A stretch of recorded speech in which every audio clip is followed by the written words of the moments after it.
Bonjour tout le monde. L'agence Terre Voyage et moi, Catherine, ont préparé pour vous encore un cours de langue. Bienvenue et on commence.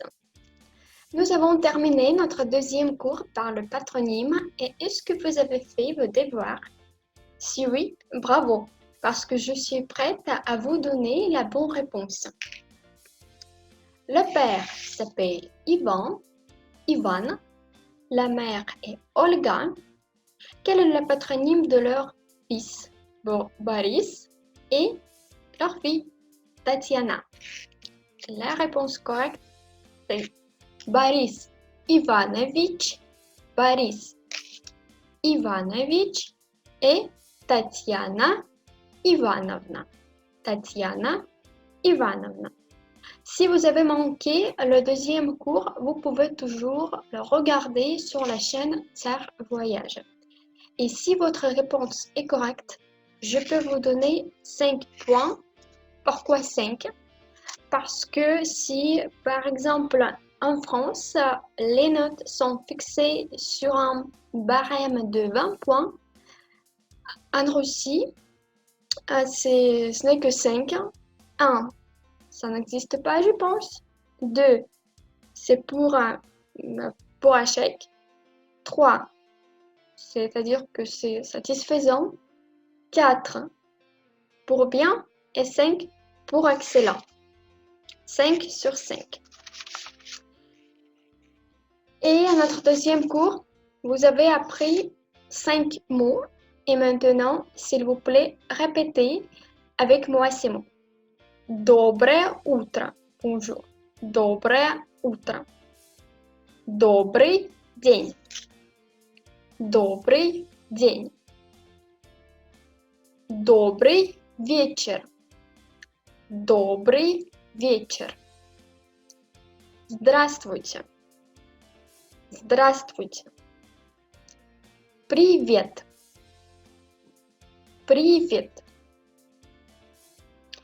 Toutes les explications, il y a notre deuxième cours sur la chaîne Terre Voyage. Vous pouvez toujours le voir avec toutes les explications, comment et pourquoi et quand il faut utiliser ces mots.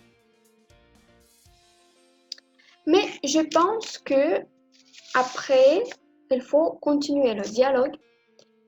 Et la question assez logique après bonjour, c'est comment ça va? Comment ça va? Ou en russe, как дела? Как дела? Как дела? Je pense que vous voyez à l'écran, il y a aussi l'écriture en russe, как дела, mais il y a la lettre E. D, E, L, A. Дела. Mais il faut dire I, как дела. Mais s'il vous plaît, ne prononcez pas assez dur. On ne prononce pas dela, on ne prononce pas dila. C'est la lettre, c'est quelque chose moyen entre Y et I. Как дела. Et assez vite. Prononcez assez vite. Как дела. Et l'accent tombe sur A. Как дела. Pour la réponse, on peut dire ça va bien, bien. Хорошо. Хорошо. L'accent tombe sur au final. Et vous voyez, il y a encore deux O, mais on prononce comme A parce que l'accent ne tombe pas sur O, sur la première lettre par exemple. Хорошо. Хорошо. Et pour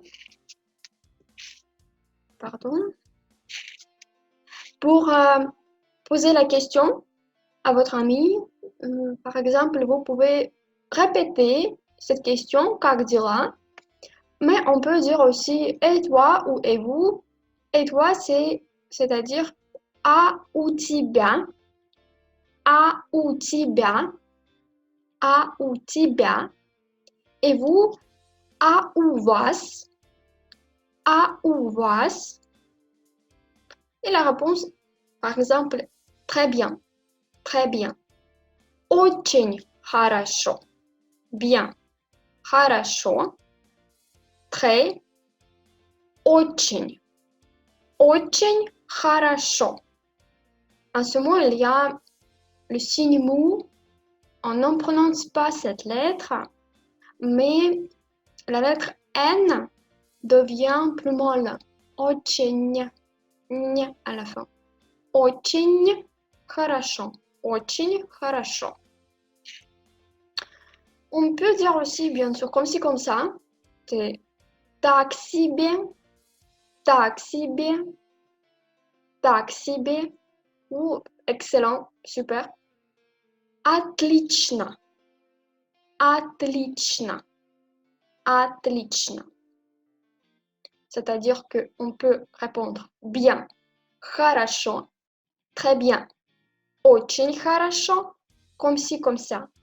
Так себе, excellent, отлично, отлично, super. On peut dire aussi super, super, super. Et maintenant, on revient avec vous à notre premier cours quand vous avez lu quelques mots assez simples comme métro, aéroport, restaurant. Et maintenant, je vais prononcer deux phrases. Essayez, s'il vous plaît, de comprendre de quoi il s'agit. Je vais prononcer en russe. Mais je pense que vous pouvez tout comprendre. Alors, écoutez, s'il vous plaît. Лёша, кондуктор автобуса. Он любит шампиньоны. Encore une fois. Лёша, кондуктор автобуса. Он любит шампиньоны. Peut-être vous avez entendu quelques mots comme le chat, le conducteur, le bus et les champignons.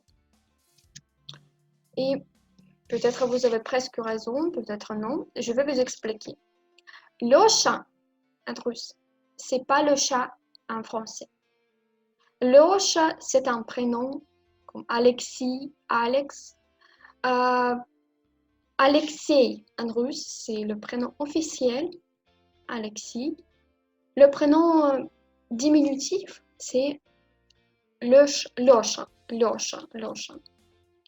Le chat en français, en russe, c'est Kot.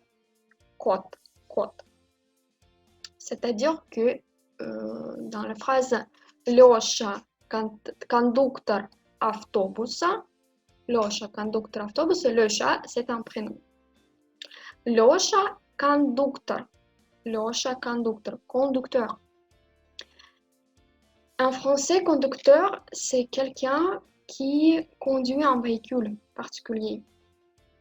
En russe, il y a le mot conducteur. Conducteur, ça existe, mais c'est pas la même chose. Conducteur, en Russie, c'est un receveur de tickets. C'est une personne qui doit prendre de l'argent et qui vous donne des tickets. Voilà, Lёша, conducteur. Alex est un receveur. Lёша, conducteur автобуса. Voilà, c'est le bus, vous avez raison, autobus. Lёша, Alexis est un receveur de bus. Deuxième phrase. Он любит шампиньоны. Он любит шампиньоны. On любит, c'est-à-dire il aime. Aimer. Любить, aimer. Il aime. Si vous pensez que cette phrase est il aime les champignons, vous avez presque raison. Mais champignon en russe, c'est le sort. Ce sont des champignons de Paris. Et les champignons, en général, ce sont en russe, c'est грибы. Champignons, les champignons, грибы. Champignons de Paris sont champignons en russe. Voilà deux phrases. Alex est un receveur le bus, il aime les champignons. Deux phrases assez amusantes, assez curieux, mais c'est pour vous expliquer que parfois, si vous parlez un petit peu, par exemple, russe, parfois vous pouvez comprendre des phrases et sans difficulté. Mais parfois, il y a des faux amis et vous pensez que tout est clair, mais pas tout à fait. Et je voudrais terminer notre cours avec le mot que vous avez déjà appris, je pense. Par tradition, c'est spasiba. Spasiba. Spasiba, merci. Et n'oubliez pas, s'il vous plaît, de répéter les phrases que vous avez apprises avant, comme comment ça va, bien, très bien, comme ci, comme ça, etc. Entre vos amis, entre vos parents. N'oubliez pas de les répéter, s'il vous plaît. Et je voudrais vous dire encore une fois, spasiba ou merci pour votre attention et je vous souhaite une très bonne journée. Merci.